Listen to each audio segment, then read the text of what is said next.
اور باپ کی حمد کرتے ہیں اور اسی سے آدمیوں کو جو خدا کی صورت پر پیدا ہوئے ہیں بد دعا دیتے ہیں۔ اب وہ کس سے بات کر رہا ہے؟ اساتذہ سے، اور آپ اس برائی کو ان اساتذہ کے ذریعے بھی دیکھتے ہیں جن سے وہ رومی دنیا میں خطاب کر رہا ہے، اور وہ اسی کے بارے میں وہ بات کر رہا ہے کہ ہمیں زیادہ ذمہ دار ٹھہرایا جائے گا، نہ صرف اس لیے کہ ہم کیا کہتے ہیں بلکہ ہم اسے کس طرح کہتے ہیں۔ اور وہ آگے کہتا ہے، ایک ہی منہ سے مبارکباد اور بد دعا نکلتی ہے۔ اے میرے بھائیو، ایسا نہ ہونا چاہیے۔ آپ دیکھتے ہیں کہ وہ کس بارے میں بات کر رہا ہے۔ اب یہ واضح طور پر ہم سب پر لاگو ہوتا ہے، اور وہ اس پیراگراف کا اختتام چند سوالات کے ساتھ کرتا ہے۔ کیا چشمہ کے ایک ہی منہ سے میٹھا اور کھاری پانی نکلتا ہے؟ جواب واضح ہے، نہیں۔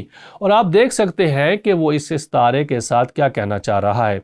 اور اے میرے بھائیو، کیا انجیر کے درخت میں زیتون، اور آپ دیکھیں کہ وہ واقعی ہم سب سے بات کر رہا ہے۔ اے میرے بھائیو، کیا انجیر کے درخت میں زیتون اور انگور میں انجیر پیدا ہو سکتے ہیں؟ یقیناً اس کا جواب نہیں ہے۔ اسی طرح کھاری چشمہ سے میٹھا پانی نہیں نکل سکتا۔ اس لیے یہاں اس نے زبان کی طاقت کو واضح کرنے کے لیے ایک کے بعد ایک استعارہ استعمال کیا ہے، اور آپ دیکھیں اب ہمیں اس اصول کی طرف لے جاتا ہے جو میں نے شروع میں بیان کیا تھا، لیکن مجھے اسے دوبارہ بیان کرنے دیں۔ میں اسے گناہ بھرا غصہ کہتا ہوں۔ اپنے الفاظ کو تباہ کن بننے سے بچانے کے لیے ہمیں اپنی بات کو کنٹرول کرنے کے قابل ہونا چاہیے، اور یہ ہمیں ایک عکاسی اور رد عمل کے سوال کی طرف لے جاتا ہے جو یعقوب یہاں کہہ رہا ہے۔ اور میں اس تصور کو رسول پالوس کے الفاظ سے وسیع کرنا چاہتا ہوں تو میں کہتا ہوں، پالوس کے مطابق غصہ اور کون سے طریقوں سے گناہ بن سکتا ہے؟ پچھلی پریزنٹیشن میں ہم نے اس بارے میں بات کی تھی جو پالوس نے افسیوں کے باب 4 میں لکھا تھا، اور میں نے اس کو کڑواہٹ کا نام دیا ہے۔ اب سب سے پہلے پالوس ہمیں بتاتا ہے، اور ہمیں یہ سمجھنے کی ضرورت ہے، غصہ تو کرو مگر گناہ نہ کرو۔ اور مجھے صرف اتنا کہنا ہے کہ ایسا وقت آتا ہے جب ایماندار ہونے کے ناطے اساتذہ اور رہنماؤں کی حیثیت سے برحق غصے کی ایک وجہ ہوتی ہے۔ یسوع نے اس کا مظاہرہ کیا جب اس نے ہیکل کو تجارت سے پاک کیا، اور اسی لیے پالوس کہتا ہے، اگر تمہیں غصہ آتا ہے تو اس عمل میں گناہ نہ کرو۔ اب جن لوگوں کو یعقوب مخاطب کر رہا ہے، وہ جس طرح کے الفاظ کا استعمال کر رہے تھے غصے کے اظہار کے لیے، وہ گناہ تھا، یہ منافقت تھی۔ لیکن پالوس مزید کہتا ہے، یہ ایک طریقہ ہے جس سے آپ اپنے غصے میں گناہ کرتے ہیں۔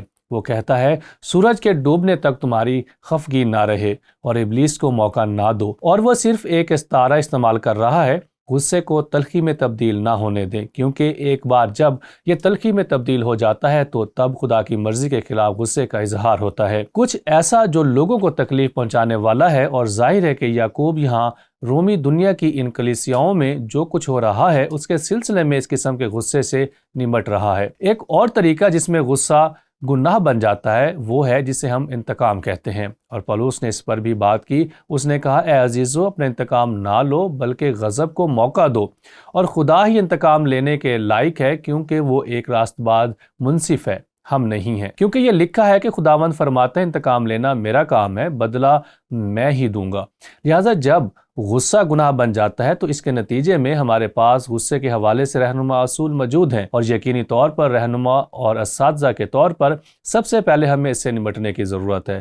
لیکن ان لوگوں کا تصور کریں کہ یہ اساتذہ پڑھا رہے تھے، وہ جن لوگوں کو تعلیم دے رہے تھے وہ بھی گناہ گار ہیں، اور تصور کریں کہ وہ اس طرح کے غصے کے ساتھ کیسے جواب دیں گے۔ وہ اس کا نمونہ بنتے اور اسے شاید اپنے بچوں اور دوسرے ایمانداروں تک پہنچاتے، اور جیسا کہ آپ بعد میں دیکھیں گے ان ایمانداروں کے درمیان زبردست غصے کے حالات چل رہے تھے جن کا یعقوب نے بعد میں اس خط میں ذکر کیا۔ میں نے غصے پر قابو پانے کے لیے 3 پراثر امثال کے حوالہ جات دیکھے، کیونکہ غصے پر قابو پانا آسان نہیں ہے، یہ خود بخود نہیں ہوتا ہے۔ اب ہم نے الہی فارمولہ دیکھا ہے، اور وہ یہ ہے کہ سننے میں تیزی کرنا، اور جو حوالہ جات میں آپ کے ساتھ شیئر کرنا چاہتا ہوں وہ بھی اس بات کی نشاندہی کرتے ہیں کہ سننے میں تیز، بولنے میں دھیرے اور غصے میں دھیمے ہو۔ امثال 14 باب اور اس کی 29ویں آیت میں لکھا ہے، جو قہر کرنے میں دھیما ہے بڑا عقل مند ہے، پر وہ جو جھکی ہے حماقت کو بڑھاتا ہے۔ دوسرے لفظوں میں کیا چیز ہمیں اپنے غصے پر قابو پانے میں مدد کرتی ہے؟ عقل مند ہونا، احساس۔ آپ سمجھ بوجھ کیسے حاصل کرتے ہیں؟ سننے میں تیزی کرنے سے، نقطہ نظر حاصل کرنے سے، یہ سمجھنا کہ وہ شخص اپنے غصے کے لحاظ سے کہاں سے آ رہا ہے، اس کا نقطہ نظر کیا ہے، اور ان کے غصے کے پیچھے محرک کو سمجھنے کی کوشش کرنے کے قابل ہونا۔ ایک اور یہ ہے، امثال 17 باب اس کی 27ویں آیت میں یہ بھی اسی بات پر زور دیتا ہے، صاحب علم کم گو ہے۔ پہلے حوالے میں عقل مندی پر زور دیا گیا ہے، یہاں ایک اور لفظ استعمال کرتا ہے علم، اور صاحب فہم متین ہے۔ یقیناً علم اور فہم ایک ساتھ کام کرتے ہیں۔ یہاں ایک تیسرا حوالہ ہے آدمی کی تمیز، اور یہ ایک کلیدی لفظ ہے تمیز۔ آپ ان تمام الفاظ کو لیں، علم، فہم اور تمیز اس کو قہر کرنے میں دھیما بناتی ہے اور خطا سے درگزر کرنے میں اس کی شان ہے۔ یا ہم اس کی تشریح کر سکتے ہیں اور کہہ سکتے ہیں کوشش کریں کہ اس سے سارے غصے کی وجہ کو سمجھ سکیں آپ اور اس کا مناسب طریقے سے جواب دینے کے قابل ہوں۔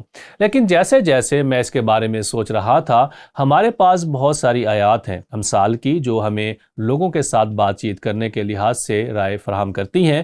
میں آپ کے ساتھ ایک شیئر کرتا ہوں، یہ میری پسندیدہ آیات میں سے ایک ہے۔ میں اسے منفی الفاظ کی طاقت کی بجائے مثبت الفاظ کی طاقت کہتا ہوں۔ دل پسند باتیں شہد کا چھتا ہیں، مجھے استعارہ بہت پسند ہے، ایک شہد کا چھتا۔ دل پسند باتیں شہد کا چھتا ہے، وہ جی کو میٹھی لگتی ہیں اور ہڈیوں کے لیے شفا ہیں۔ اور ایک اور ترجمہ دراصل کہتا ہے روح کے لیے میٹھی اور جسم کی صحت کا باعث ہیں۔ دوسرے لفظوں میں الفاظ کے ساتھ ہم ایک شخص کو ہر طرح سے اچھا محسوس کروا سکتے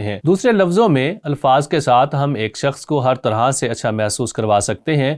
جب ہم اس طرح سے جواب دیتے ہیں جو ہمارے جسم اور جسم کے گناہوں کے بجائے روح کے پھل کی عکاسی کرتا ہے۔ تو میں ایک بار پھر اس اصول کو دہراتا ہوں، اپنے الفاظ کو تباہ کن بننے سے بچانے کے لیے ہمیں اپنی بات کو کنٹرول کرنے کے قابل ہونا چاہیے۔